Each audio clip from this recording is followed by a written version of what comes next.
آپ تک پہنچاؤں۔ حضرت انس رضی اللہ تعالی عنہ روایت کرتے ہیں، امام بخاری نے اور امام مسلم نے اس حدیث کو اپنی اپنی اسناد کے ساتھ بیان کیا ہے۔ حضرت انس حضور کے خادم خاص ہیں، ویسے سارے صحابہ حضور کے خادم تھے، میں بھی حضور کا نوکر ہوں، آپ بھی حضور کے نوکر ہیں، تو لیکن جب کہا جائے کہ حضور کے خادم کا نام کیا ہے تو نام حضرت انس کا آتا ہے۔ ان کے والد تھے حضرت ابو طلحہ اور والدہ تھی ام سلیم، اور یہ ایسے خوش نصیب لوگ ہیں کہ ان کے بارے میں فرمایا گیا کہ ام سلیم جیسی بیوی کوئی نہیں اور ابو طلحہ جیسا شوہر کوئی نہیں۔ حضور جب ہجرت فرما کے مدینہ تشریف لائے نا تو حضرت انس اس وقت چھوٹی عمر میں تھے، تو حضرت ام سلیم ان کو لے کر کے حضور کی خدمت میں چلی گئیں اور عرض کی حضور یہ گھر کے کام کاج کیا کرے گا، کوئی گھر کا سودا سلف لانا ہو تو یہ آپ کی نوکری کیا کرے گا۔ پھر حضور حضرت انس سے بے پناہ محبت کیا کرتے، کبھی انس کہتے، کبھی انیس کہتے، کبھی یا ذل اذنین، او دو کانوں والے، کبھی یوں پیار کرتے۔ کہتے ہیں ایک بوٹی تھی نمکین، تو میں پہاڑوں سے کاٹ کے لاتا تھا اور اپنے ہم عمر بچوں کو دیتا، اس بوٹی کا نام حمزہ تھا۔ حضور نے مجھے ایک دن دیکھا اور فرمایا یا ابا حمزہ،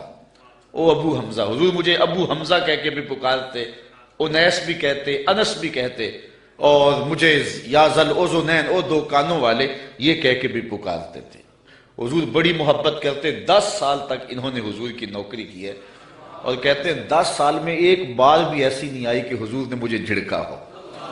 بس مجھے پیار ہی کیا ہے، جو کہ رحمت للعالمین جو ہیں۔ اب حضرت انس اس کو روایت کرتے ہیں، وعن انس قال کان النبی صلی اللہ علیہ وسلم عروسا بزینب، کہتے ہیں جس دن حضرت زینب سے حضور کا نکاح ہوا، حضرت انس کے لفظ سنیے، کان النبی صلی اللہ علیہ وسلم عروسا بزینب، جس دن حضور حضرت زینب کے دولے بنے۔ حضرت انس روایت کرتے ہیں جس دن حضور حضرت زینب کے دولے بنے، فعامدت امی ام سلیم الی تمر و سمن و عقت، تو میری ماں ام سلیم نے کچھ کھجوریں، کچھ گھی اور کچھ پنیر لے کر اس کا حلوہ تیار کیا، فصنعت حیسن، ایک حلوہ تیار کیا، فجعلتہ فی طور، اور ایک برتن میں ڈال کر کے، فقالت، فرمایا، یا انس اذهب بہذا الی رسول اللہ، یہ حلوہ حضور کی خدمت میں لے جاؤ، یہ حضور کے پاس لے جاؤ۔ اچھا کہتے ہیں کہ فقل، اور ساتھ حضور سے کہنا، بعثت بہذا الیک امی، حضور یہ حلوہ میری ماں نے بھیجا ہے، یہ حلوہ میری ماں نے بھیجا۔ حضرت ابی بن کعب کہتے ہیں کہ میں ایک دن تلاوت کر رہا تھا تو حضور گزرے اور حضور رک کر کے سنتے رہے، بعد میں حضور سے ملاقات ہوئی تو فرمایا، ابی میں گزرا تھا، میں نے تیرا قرآن پڑھنا سنا ہے۔ تو حضرت ابی بن کعب کہنے لگے کہ حضور اگر مجھے پتا ہوتا نا کہ آپ سن رہے ہیں تو میں اور سوار کے پڑھتا۔ اعلیٰ حضرت اس حدیث کے تحت لکھتے ہیں کہ کسی کو دکھلانے کے لیے پڑھنا ریاکاری ہوتا ہے اور اجر کو ضائع کر دیتا ہے، لیکن حضور کو دکھانے کے لیے اگر کرو تو اجر ضائع نہیں ہوتا، اجر دوہرا ہو جاتا ہے۔ اس لیے حضرت ابی بن کعب نے کہا کہ اگر مجھے پتا ہوتا نا کہ آپ سن رہے ہیں میں اور سوار کے پڑھتا۔ حضرت انس کی ماں نے کہا کہ حضور کو بتانا کہ یہ میری ماں نے بھیجا ہے، کیونکہ جب حضور کو بتاؤ گے تو حضور دعا دیں گے۔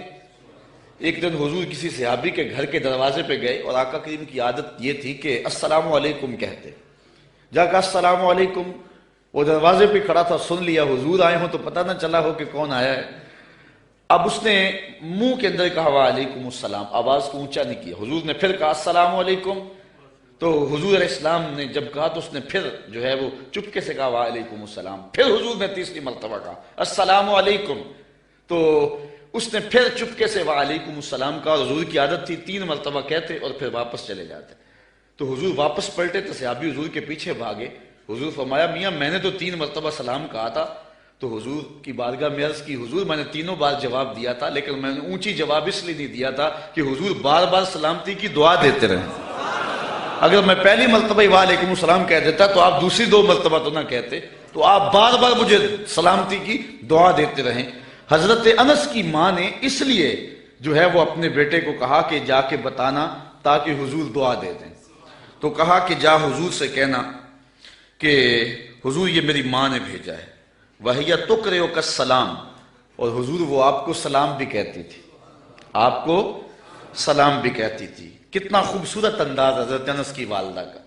ہمارے یہاں ایک ساتھی ہیں، میں عمرے پہ حاضر ہوا تو میں ایئرپورٹ پہ تھا تو انہوں نے اپنی والدہ سے میری بات کروائی، تو بڑے لوگوں نے کہا وہاں حضور علیہ السلام کی بارگاہ میں ہمارا سلام پیش کرنا، لیکن اماں جی کا انداز اتنا میٹھا تھا اور اتنا پیارا تھا تو مجھے فون پہ کہنے لگے جا کے سرکار نے میرا سلام علیکم دے دینا۔ تو حضرت انس کی ماں نے کہا کہ حضور کی خدمت میں جا کے میرا سلام بھی پیش کرنا اور بتانا کہ یہ انس کی ماں نے بھیجا ہے، اور ساتھ تیسری بات وَتَقُولُ إِنَّ هَذَا لَكَ مِنَّا قَلِيلٌ یا رسول اللہ، اور کہنا حضور یہ ہماری طرف سے تھوڑا سا نذرانہ ہے، قبول کر لو، یہ زیادہ نہیں ہے، یہ بہت تھوڑا سا ہے، اس کو قبول کر لو۔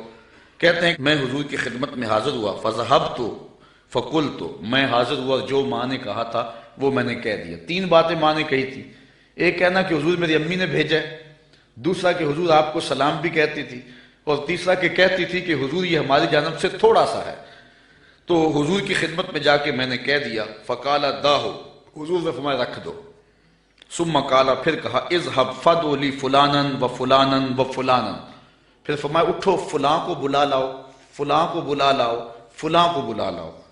رجالا سماہم، حضور نے بہت سارے لوگوں کے نام بتائے کہ جاؤ فلاں کو بھی بلا کر کے لاؤ، فلاں کو بھی بلا کر کے لاؤ، اور پھر فرمایا وَدْعُ لِي مَنْ لَقِيتَ، اچھا جو بھی ملے اس کو بھی دعوت دے آنا۔ کچھ لوگ نام بنام بتائے کہ ان کو تو جا کے بلا کے لاؤ نا، اور ان کو پیغام میرا دے کے آؤ، اور پھر کرنا راستے کے اندر اگر تمہیں کو ملے تو اسے بھی کہہ دینا کہ تیری حضور کے گھر دعوت ہے۔ اچھا حضرت انس رضی اللہ تعالیٰ عنہ فرماتے ہیں کہ میں چلا، فدعوت من سما ومن لقیت، جو حضور نے نام بتائے تھے میں نے جا کے ان کو بھی کہا، اور جو راستے میں ملا میں نے اسے بھی کہا، اور میاں تجھے حضور بلا رہے ہیں، حضور کے گھر میں تیری دعوت ہے۔ فرجعت فائز البیت غاص باہلہ، کہتے جب میں واپس پلٹا نا تو حضور کا ویڑا لوگوں کے ہجوم سے بھرا ہوا تھا۔ یار کوئی منسٹر دعوت دے کہ بیٹے کی شادی ہے آنا تو لوگ پھولے نہیں سماتے، بتاتے پھرتے آج میں بڑا مصروف ہوں، میاں آج کیا ہے جی؟ آج میں نے شادی پہ جانا ہے۔ یار جس کو منسٹر بلائے، جس کو ایم پی اور ایم این اے بلائے، وہ تو خوشی سے پھولا نہ سمائے کہ آج فلاں گھر میری دعوت ہے، پھر ان کی خوشی کا عالم کیا ہوگا جن کی دعوت محمد عربی کے گھر میں تھی۔ تو کہتے جب واپس پلٹا تو گھر بھرا ہوا تھا لوگوں سے۔ اچھا تابعی نے، جس نے حضرت انس سے روایت سنی، اس نے کہا فقلت لانس، میں نے انس سے کہا، قیل لانس، حضرت انس سے کہا گیا اعدادکم کم کان، کہ لوگ تھے کتنے، جن لوگوں سے گھر بھرا ہوا تھا ان کی تعداد کوئی اندازہ ہے؟ حضرت انس کہنے لگے 300 کے قریب ہوں گے لوگ۔ میں ایسے گیا اور ایسے پلٹ کے آ گیا، اور جب واپس آیا تو 300 لوگوں سے حضور کا گھر بھرا ہوا تھا۔ اب آقا کریم علیہ السلام نے فرمایا، حضرت انس کہتے ہیں فرأیت النبی صلی اللہ علیہ وسلم وضع یدہ علی تلک الحیضہ، کہ حضور نے اپنا دست برکت اس پیالے پہ رکھ دیا، اس حلوے پر اپنا دست شفا، دست نور، دست برکت، دست رحمت اس پیالے پر رکھ دیا، اور وَتَكَلَّمَ بِمَا شَاءَ اللَّهُ، اور جو اللہ نے چاہا وہ حضور نے پڑھا، ہاتھ رکھا، کھانے کو سامنے رکھا، اور پھر جو اللہ نے چاہا حضور نے وہ تلاوت کی۔ اللہ اکبر۔ اب کوئی ضد کرتا ہے کہ میں سامنے کھانا نہیں رکھنا تو نہ رکھے، اس کی مرضی، لیکن حدیث یہی ہے کہ حضور علیہ السلام نے سامنے رکھا، ہاتھ بھی رکھا، اور جو اللہ نے چاہا پڑھا بھی حضور نے۔ اچھا پھر اس کے بعد کیا کیا؟ ثم جعل یدعو عشرۃ عشرۃ یاکلون منہ، فرمایا 10 آتے جاؤ، 10 آتے جاؤ، 10 لوگ آتے گئے، ویقولو، اور حضور علیہ السلام ان کو فرماتے تھے، لہم ان کو، اذکر اسم اللہ ولیاکل کل رجل مما یلیہ، کہ ہر شخص اللہ کا نام لیتا جائے اور اپنے سامنے سے کھاتا جائے۔ قال فاکلوا حتی شبعوا، کہتے ہیں کہ لوگ کھا گئے حتیٰ کہ رج گئے، فخرجت طائفۃ ودخلت طائفہ، ایک گروہ جاتا دوسرا آ جاتا، حتیٰ اکلوا کلہم، یہاں تک کہ سب نے ایک پیالے سے کھانا کھا لیا۔ قال لی یا انس ارفع، حضور نے مجھے کہا انس، جب سب لوگ کھا چکے تو حضور فرمایا انس پیالہ اٹھا لو، یہ برتن اٹھا لو، فرفعت، کہتے ہیں میں نے وہ برتن اٹھا لیا۔ اب آگے حضرت انس کی سنیے، کہتے ہیں فما ادری ہینا وضعت اکثر ام ہینا رفعت، حضرت انس کہتے ہیں میں فیصلہ نہیں کر سکتا کہ جب میں نے پیالہ رکھا تھا حلوہ اس وقت زیادہ تھا یا جب اٹھایا تھا اس وقت زیادہ تھا. دست شفا آیا تو برکتیں ہی برکتیں آ گئی. اس کو امام بخاری نے بیان کیا ہے.